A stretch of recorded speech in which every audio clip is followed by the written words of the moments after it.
I'm Dan Barker. I'm co-president of the Freedom from Religion Foundation and co-host of Freethought Radio. In fact, most of the speakers we've had on our radio show, you listen to the podcast. I'm with Annie Laurie Gaylor, who's co-president and co-host of Freethought Radio. And I used to be a preacher, and I saw the light. And I used to be a Christian songwriter, and I'm still getting royalties even now from some of that music, which is really weird. And instead of doing a whole concert, I might just do maybe 3 tunes because we have to get out of here quick. And then tomorrow night, I'm going to talk about the Freedom from Religion Foundation.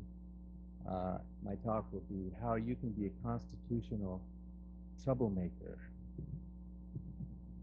But let me do one of the very first songs I ever wrote in 1984 after coming out of the ministry. I used to be an evangelist traveling the country, trying to sell. An evangelist is just a salesperson, actually, trying to sell something to people that they actually didn't need, but a good evangelist can convince them that they do need it.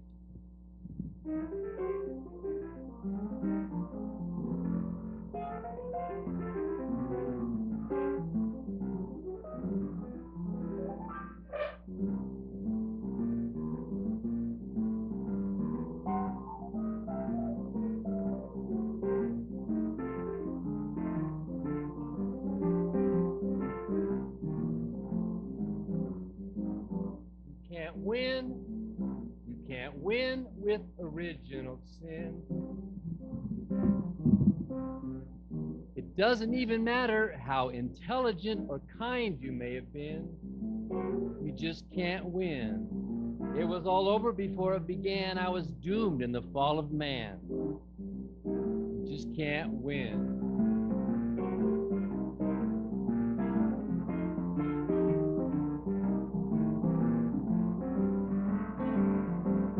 I was told I must believe on Jesus Christ to be saved. But first, I must admit that I am totally depraved. No way. Before you go pointing that finger of blame, just remember, Eve was framed. She couldn't win.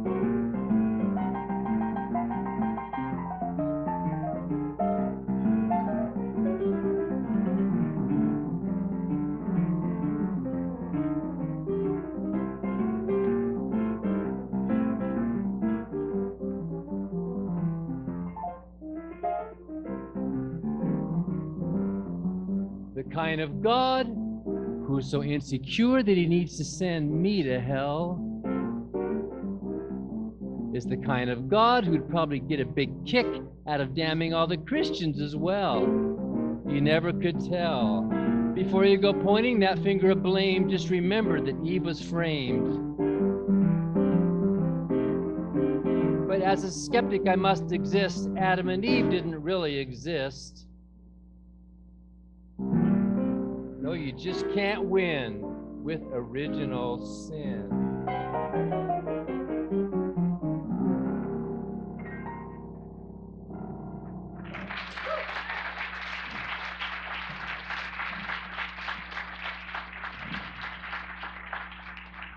A brand new song, though, moving up almost 30 years. The Broadway composer Charles Strauss. How many of you know who that is? Some of you do. He wrote Annie, The Sun Will Come Up Tomorrow. He wrote Bye Bye Birdie. He wrote a bunch of the great songs. He's still alive. We gave him an award a couple years ago at our conference for being a lifelong atheist.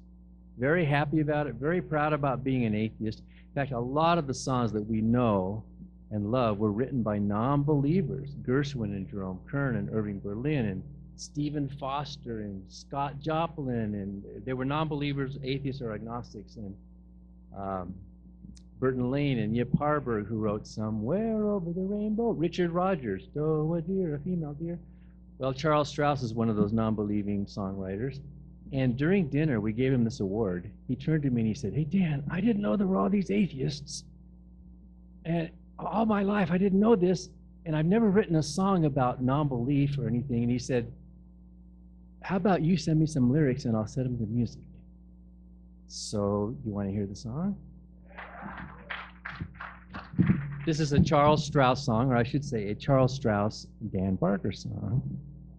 I'll get this thing a little closer here.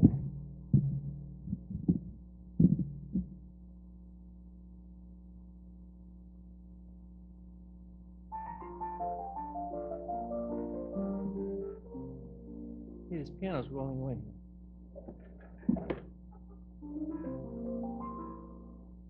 The multitudes mumble mythologies without end.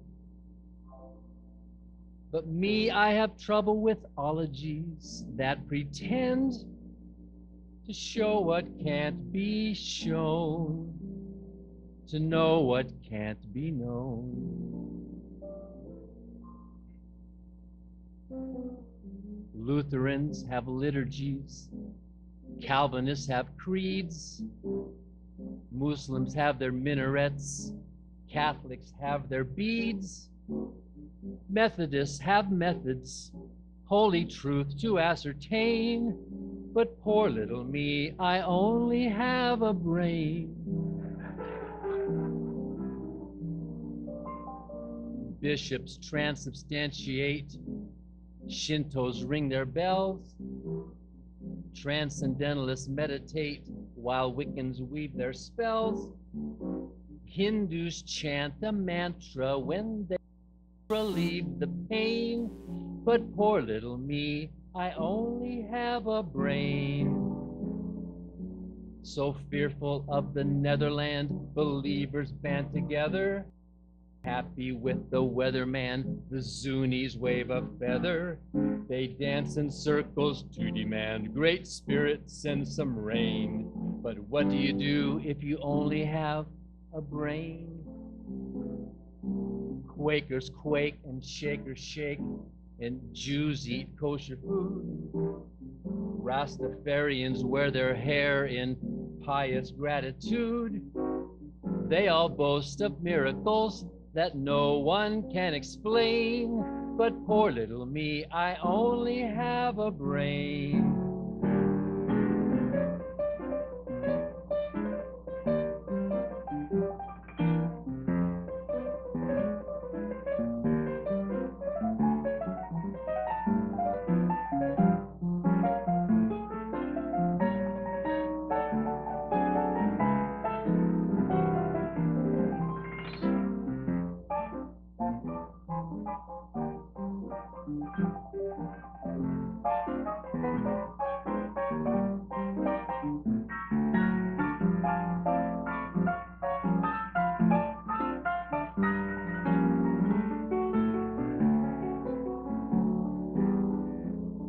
So fearful of the Netherland, believers band together.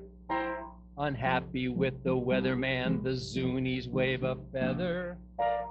They dance in circles to demand great spirit send some rain. But what do you do if you only have a brain? Quakers quake and Shakers shake, and Jews eat kosher food. Rastafarians wear their hair in pious gratitude. They all boast of miracles that no one can explain. But poor little me, I only have a brain.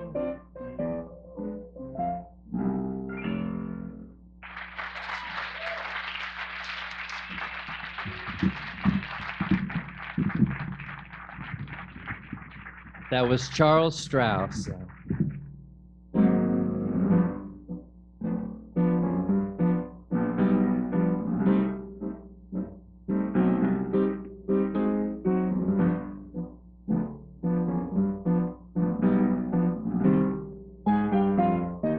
Did you know that the church officially outlawed the tango? Did you know that? The tango was sinful, sensuous, out of the bordellos of Argentina, and anyone caught dancing the tango was committing a sin. So of course, what did everybody want to dance, you know? They said that about a bunch of styles. The church was against Scott Joplin writing his music, and you should stop seducing people. So it backfired, doesn't it? All the banned books are the books everybody wants to read. Beware of dogma, it has a fight. Beware of dogma, it wants a fight. Beware of dogma, it will ignite a holy war by itself. Beware of dogma, it'll trap your mind. Religious dogma, it'll make you blind. Beware of dogma, it's not designed to let you think for yourself. If we let it out in the universe, there will be no doubt. Everything is worse. Beware of dogma. Don't let it loose, that unchained dogma. It'll reproduce. Tie up your dogma. There's no excuse for ignorance anymore.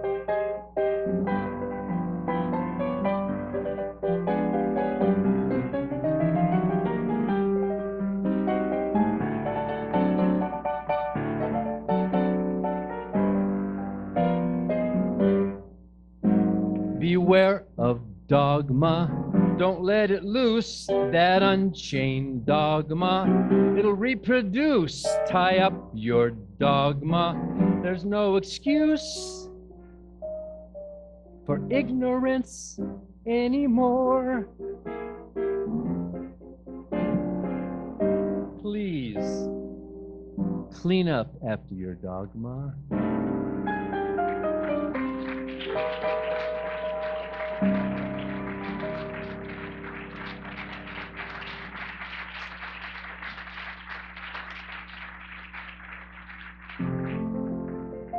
The farmers pray for precipitation, and then they say, "In God we trust."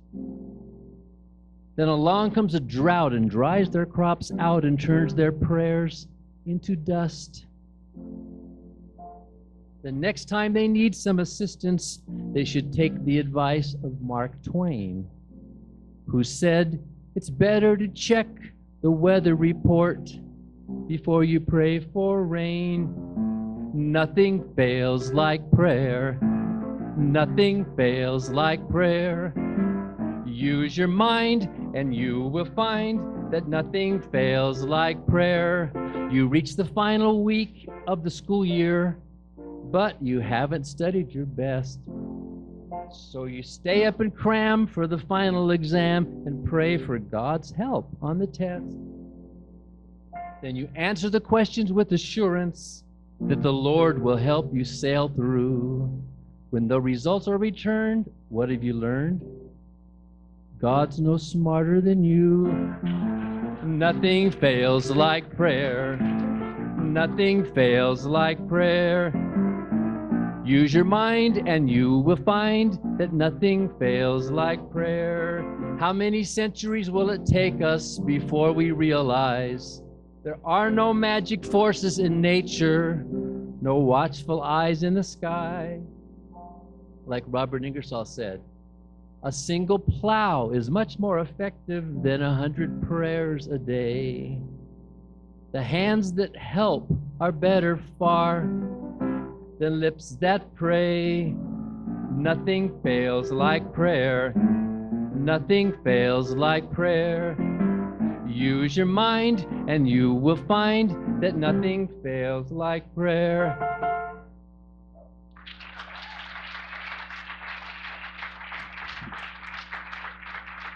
Can I squeeze in one more or two more maybe real fast? Do we have time here? Okay.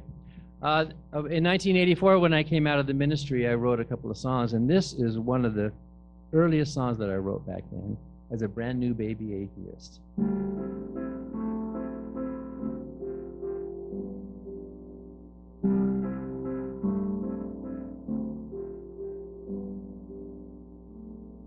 When I was 4 years old, I had a little friend named Joshua. Whenever I was alone, he would come over to play. cookies, cartoons, and punch. He liked all the same things that I liked. Cheerios and milk for lunch, kitty cats, balloons, and kites. We were blood brothers, pals forever, as close as we could be. Nobody else could see him, but he was real to me.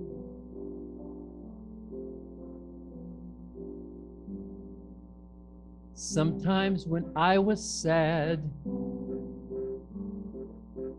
I would send Joshua a letter. He never wrote me back, but he'd always come right over to play. I'd never been to his house, but I knew exactly where he lived. His daddy was oh so nice to let us have fun every day. We were blood brothers, pals forever, as close as we could be. Nobody else could see him, but he was real to me.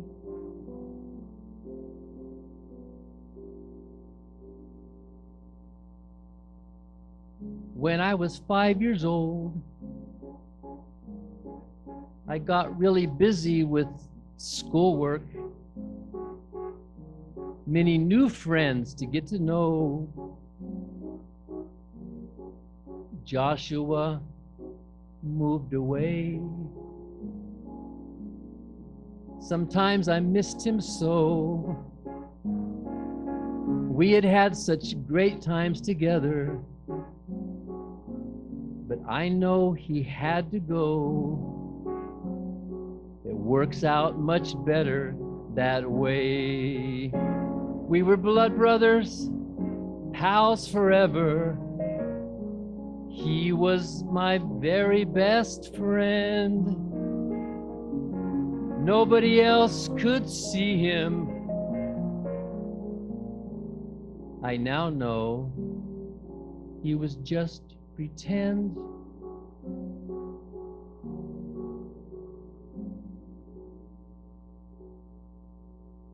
Now that some years have passed, I can look back and smile at my childhood, at the times when it hurt to grow up, like when Joshua moved away.